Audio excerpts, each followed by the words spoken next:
everyone, welcome back to the channel and welcome back to the final segment, the final part of our Crop Keeper paper mache tutorial. In this final segment, it's all about painting. And you're probably wondering, why is this all black? Now it's been about 5 days, so I made sure that my paper mache clay and all of the different materials that I added to it, the cotton for the vines, all of that stuff, was completely dry. So you do not want to start your painting or anything else until it is dry. One of the things that I did first was on the inside of my jack-o'-lantern. I took a spray paint, a can of spray paint. This happens to be an orange glossy enamel. And I spray painted the inside of it. The reason that I did that is because it will help to protect the inside of it against some moisture.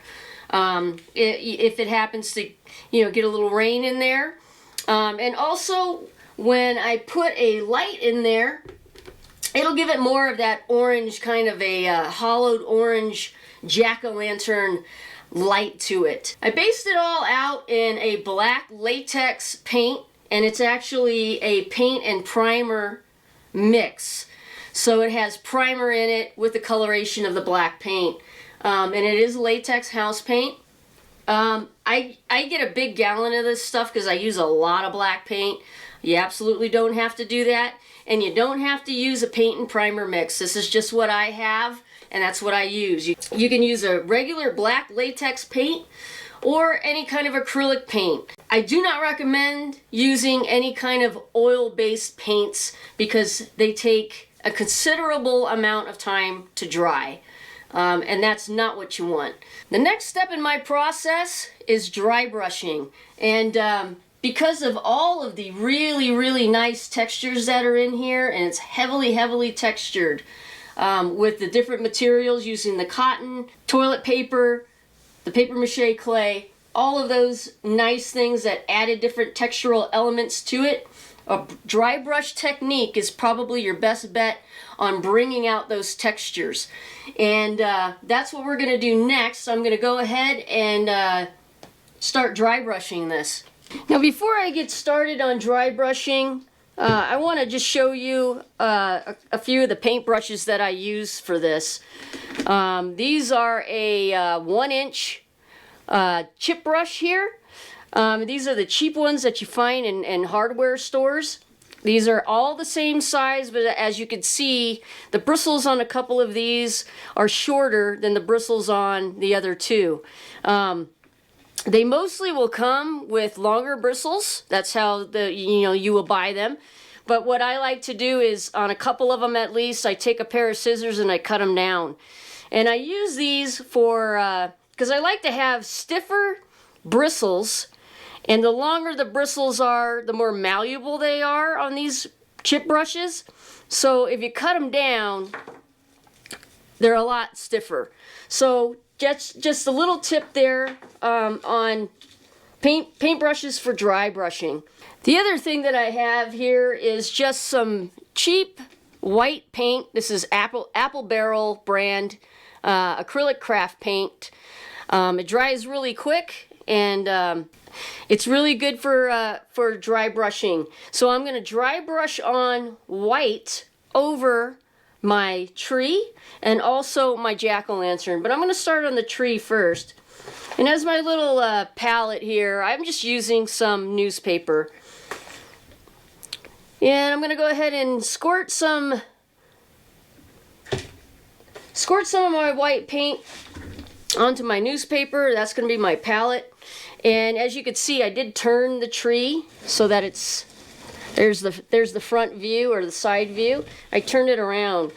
I like to start on the back sections anytime that I start painting or applying any kind of dry brush, just in case I make a mistake, and it's not going to be so bold of a mistake on the front. And then of course, if you do make a mistake, you can always repaint it over your base color, whether it's black. You can also use a dark brown or whatever base color that you want. I like to use black. So this is really going to pick up the texture, and I'm just starting on the bottom here.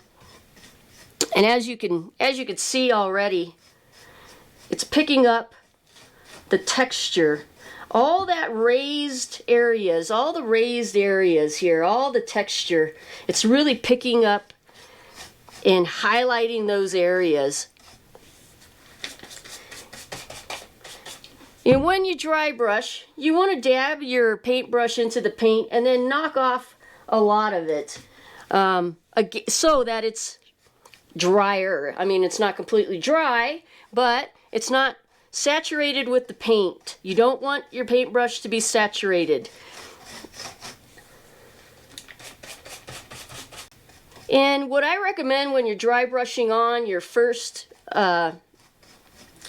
color, whether it's brown, white, gray, whatever paint color that you choose, brush it on, get it on, an even amount all over it. And then wait a bit for it to dry, because when it does dry, the color is going to be different. At that point, you'll make the determination on if you want to go back and dry brush over a little bit more, just so you have those highlights standing out a little bit more.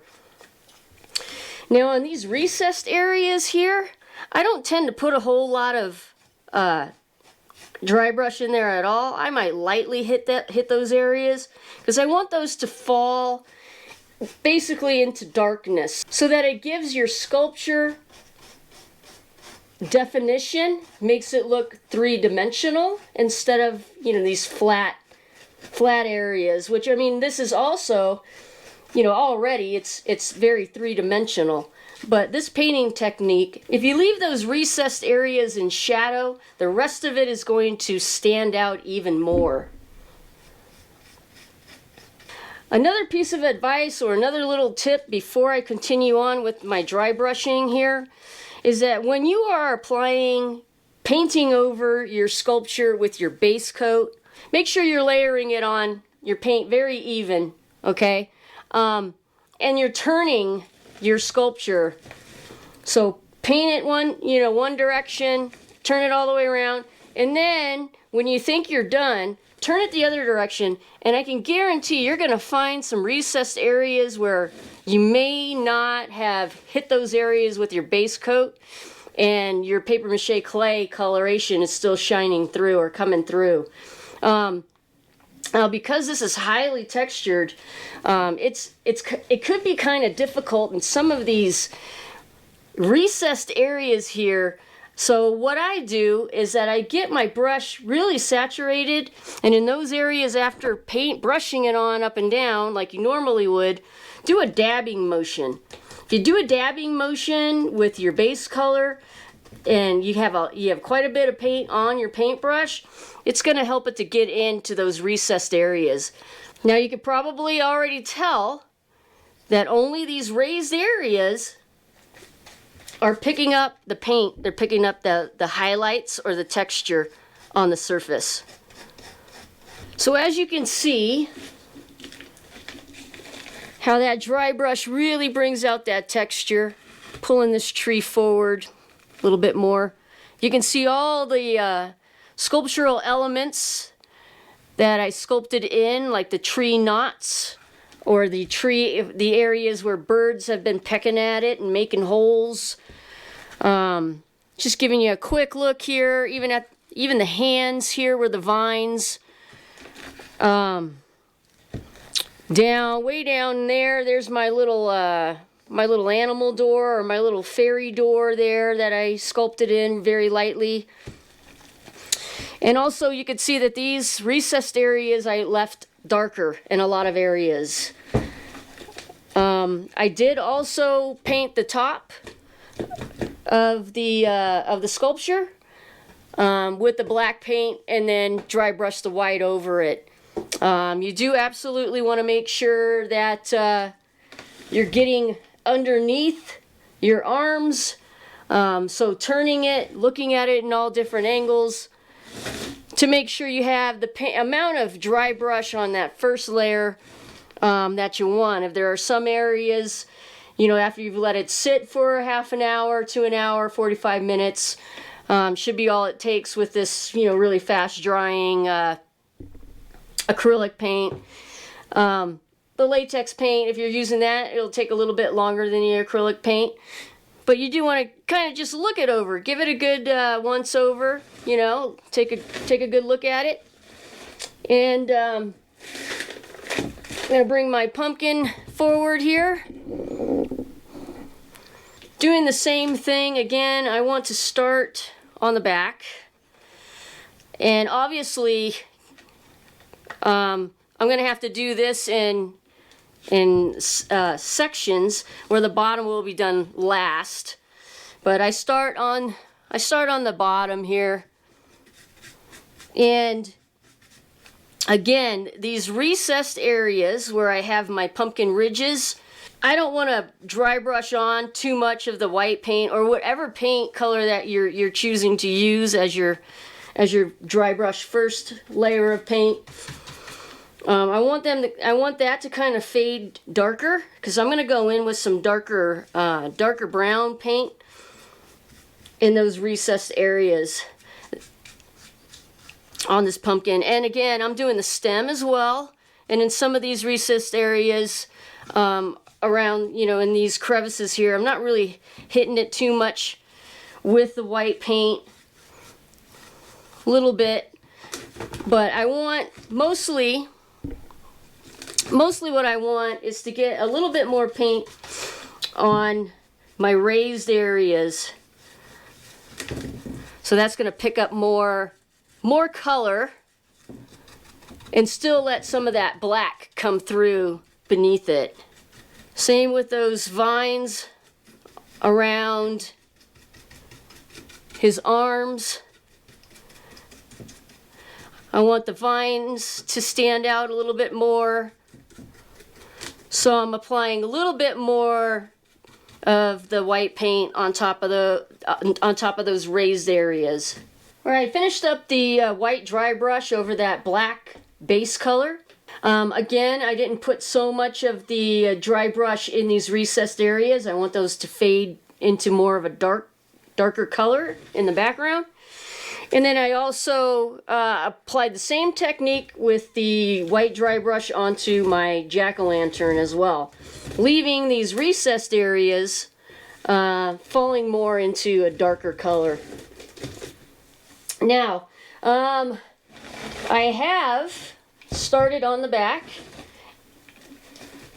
and I did film it, and then when I was filming it, I realized that I didn't have my microphone on. So I'm basically going to start over. I have 3 different colors of browns, and they're all acrylic. I have a burnt umber, nutmeg, and then a burnt sienna. I'm going to start with my darker color, burnt umber. And as you can see, I already have some on my newspaper. So same kind of thing here. I start on the bottom. And I start on the back, just in case I make a horrendous mistake, which really, you can't really make a horrendous mistake. It's only dry brushing.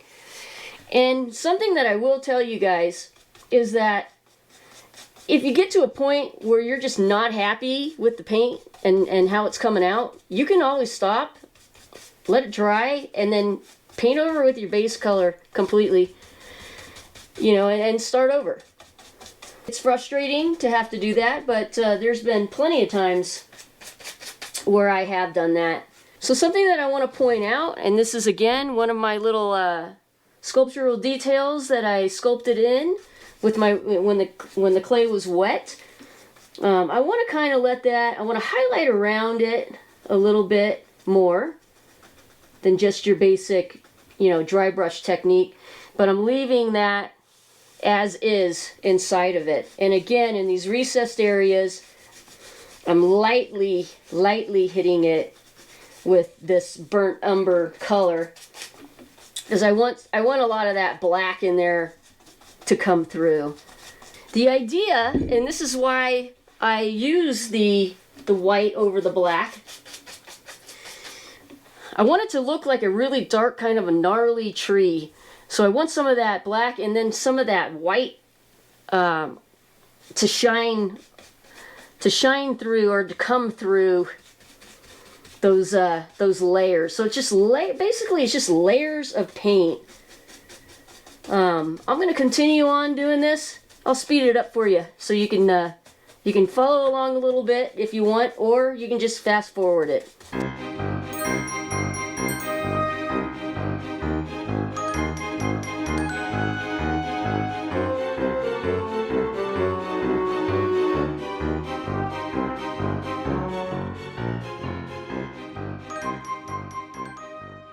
Alright, my burnt umber has been dry brushed over the white areas and a little bit in those recessed areas as well, where it's a darker, kind of faded to a darker, kind of a black in there.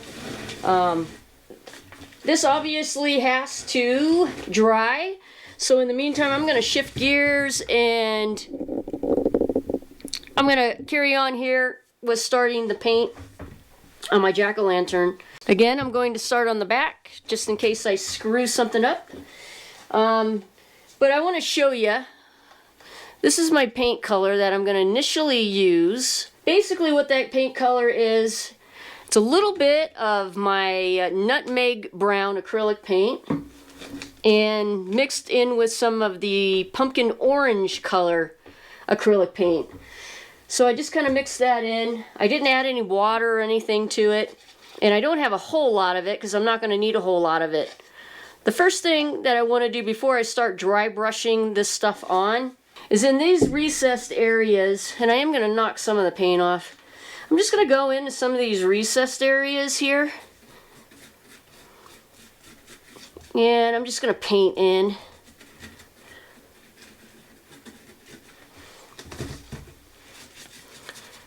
That's a little bit of a recessed area. Down here I have a little bit of a recessed area.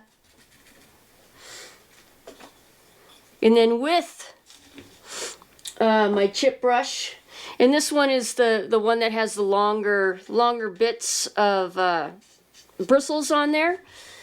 That's fine for this. I'm going to go in and I'm going to lightly dry brush in those areas.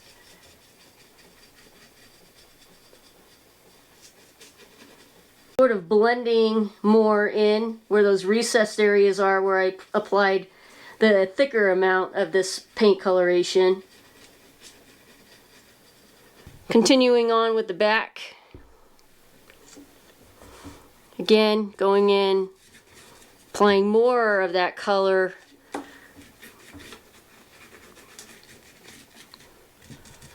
So it's still sort of dry brush technique doing this, but I'm just applying more of the color into the recessed areas because I want those recessed areas to stay a bit darker comparatively speaking to the rest of the jack-o'-lantern. So I'm going to go in, I'm going to use some of that paint.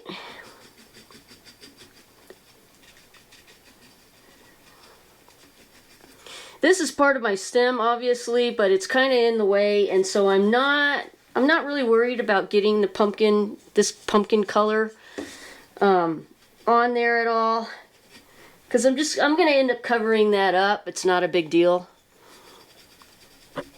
And again, I'm just going in that excess paint that I put in these creases or these recessed areas, blending it into the rest of the ridges on this pumpkin.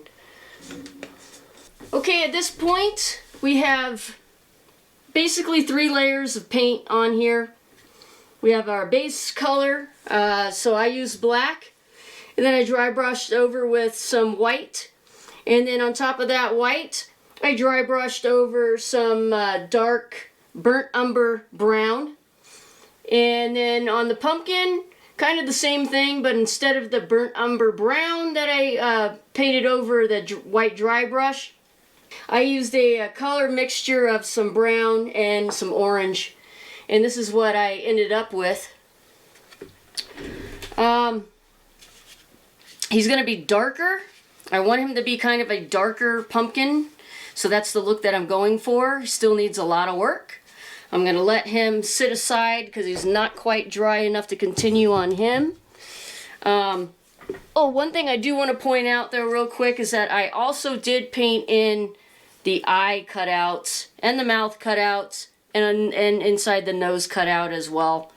Alright, I'm going to get back at it here. Now, if you do not feel like you've got enough cover with your paints that you have chosen for your dry brush, whether they're grays or lighter browns, it could be whatever colors that you want. There are many different types of trees and many different types of color of bark of trees.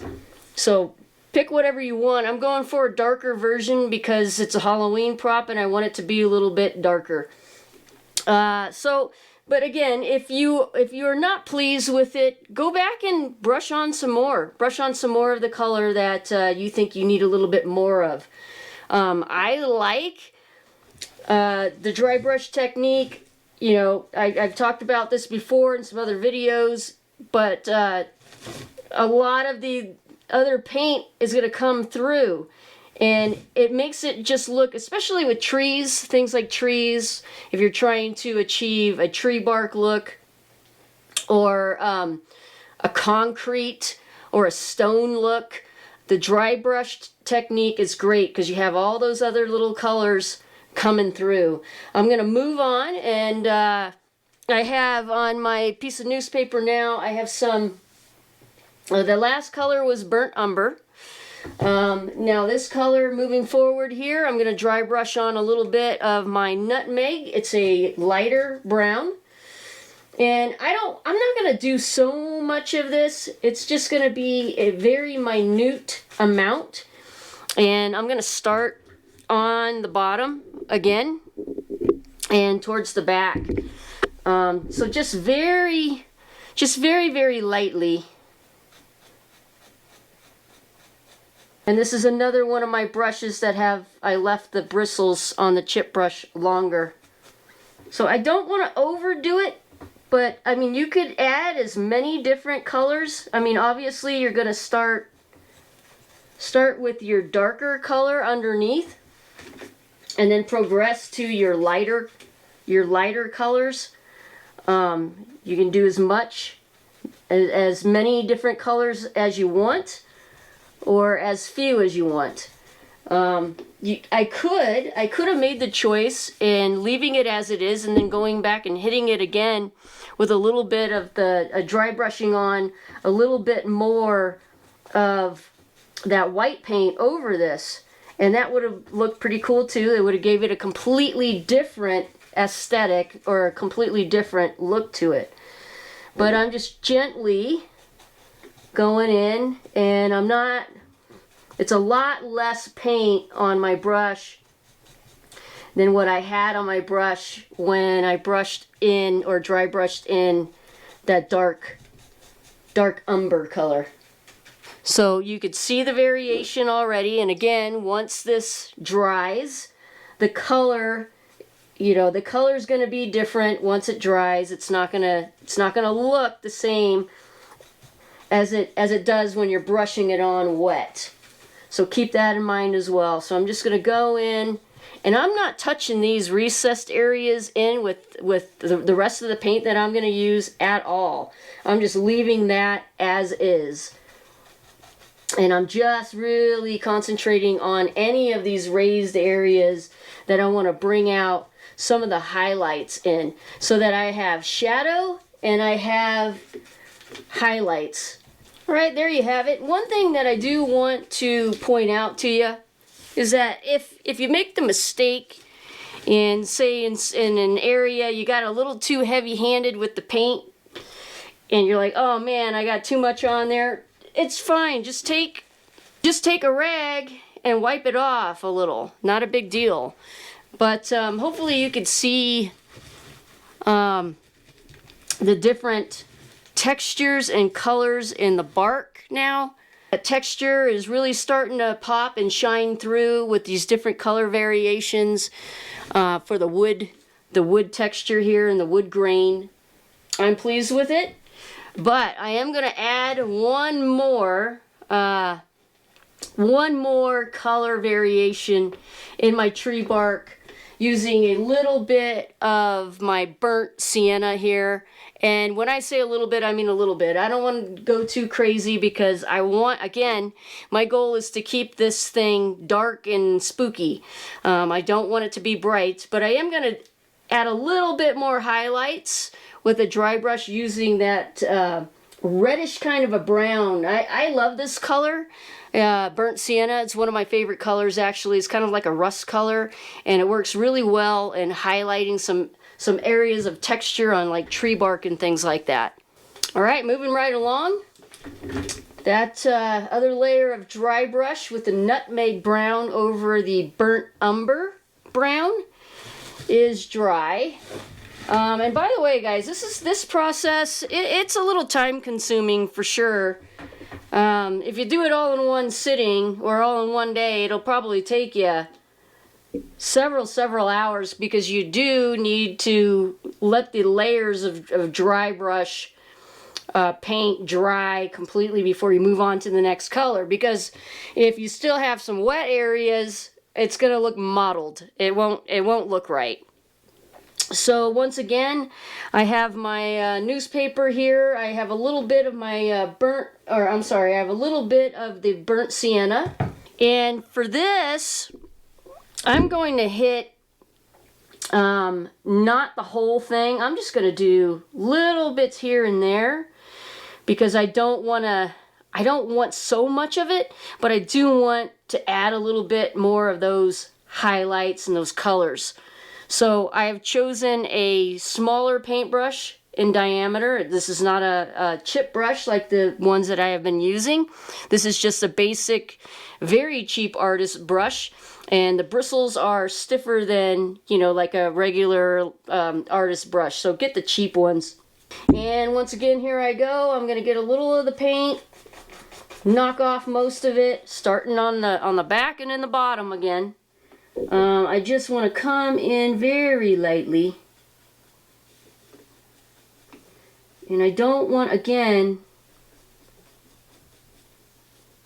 I don't want it all over. I don't want to dry brush every single bit of it. Just here and there. Just to add a little bit more highlights and a variation of the color and the tree bark. And hopefully you could see. And you know, it's one of those things where you don't feel like you're getting enough of it on there. Let it dry and then go back and put in some more. But it's easier to add than it is to take away, because once, yeah, I mean, if you get too much in one spot, again, you could take a rag and you know, blot it off. I'm just going a little bit here and there. I really like the areas where I spent some time and sculpting in some of these details here. There's so much that you could do with tree trunk paper mache sculptures. You could add some, you know, after you're done with your paint, you can go in and you can add some moss. You can, you know, glue in some moss if you wanted in some areas. So I'm just hitting like here and there, not saturating the whole thing, just a little bit. Not going in, again, not going into any of these recessed areas. I'm letting those just fall to dark.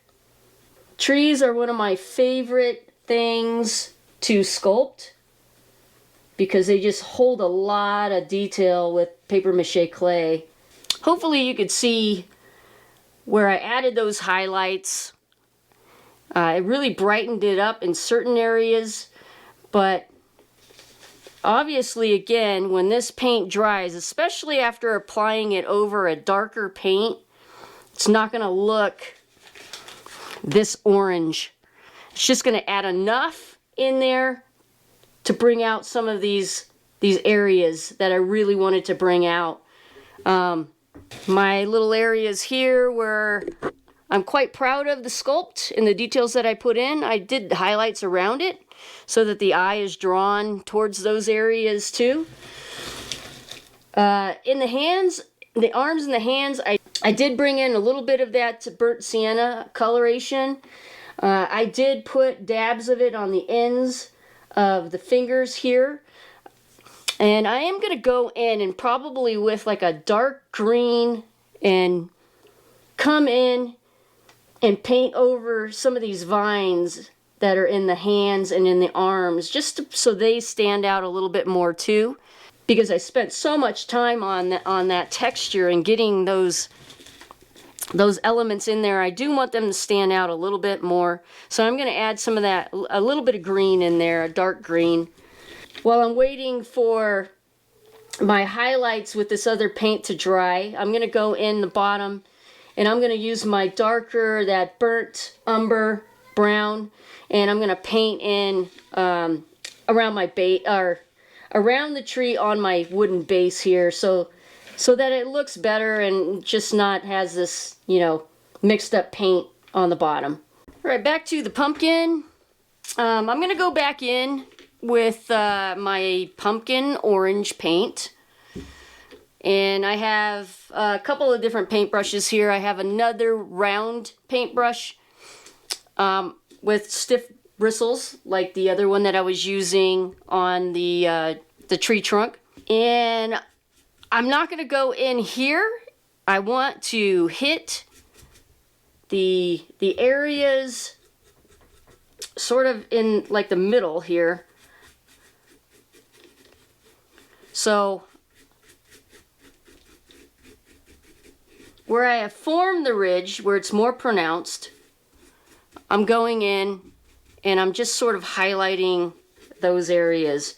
I'm letting the recessed areas in between my ridges fall to that darker color. Alright, kind of made my way almost all the way around the pumpkin. Just hitting the raised areas. The purpose of this brush, and as you can see, I've already got some, I didn't put any orange paint on it. I'm using this brush to blend in those areas in between. Because I want these areas to stay dark, but I don't want it to show a complete, you know, stop and start point with a different color of a paint. I do want to blend it a little bit. So that's what I'm doing with that paintbrush. Started out as dry with no paint on it. And just sort of working my way in. You can use a dabbing motion too when you're painting. Just the raised areas basically is what I'm concentrating on. And then going in with this drier brush and blending around. Just going in and blending a little. That's what I'm going to keep doing. I'm going to keep working at this. Get this other layer of paint on here. Alright, so this is still wet, but I did complete the paint, putting that darker, or sorry, the lighter pumpkin orange color over that darker mix of orange and a little bit of brown paint mixed together. Again, once this dries, it's not going to look exactly the way it looks right now. It will dry to a different color, just like all acrylic paint does, basically. I also did paint in the inside here of the cutouts of the eyes and the mouth and the nose, and I went over that a little bit with my my paintbrush in there and kind of smoothed it over so that it looks more cohesive. Now I really want this to dry before I handle it. So I'm at a stopping point right now, and I'll pick this up after, you know, a few hours or so. I'll let that dry, and then I'll come in and I'll start working on the arms and the hands of my pumpkin, my jack-o'-lantern here, as well as the stem, which are going to be primarily browns with a little bit of dark green in there. And I'll kind of look and see at that point what my paint looks like, if I need to touch anything up, if I need to change anything, if I need to darken anything, or if I want to lighten anything. Because you could do the same exact thing that I did with the tree over here, and adding these different layers and different colors of oranges. You know, if you wanted it a lighter or a brighter pumpkin, you could use, you know, some yellows in there, little bits of highlights, but I want mine to be a dark pumpkin. So he's probably going to stay the shade that he is now, but I will revisit that again once he is dry.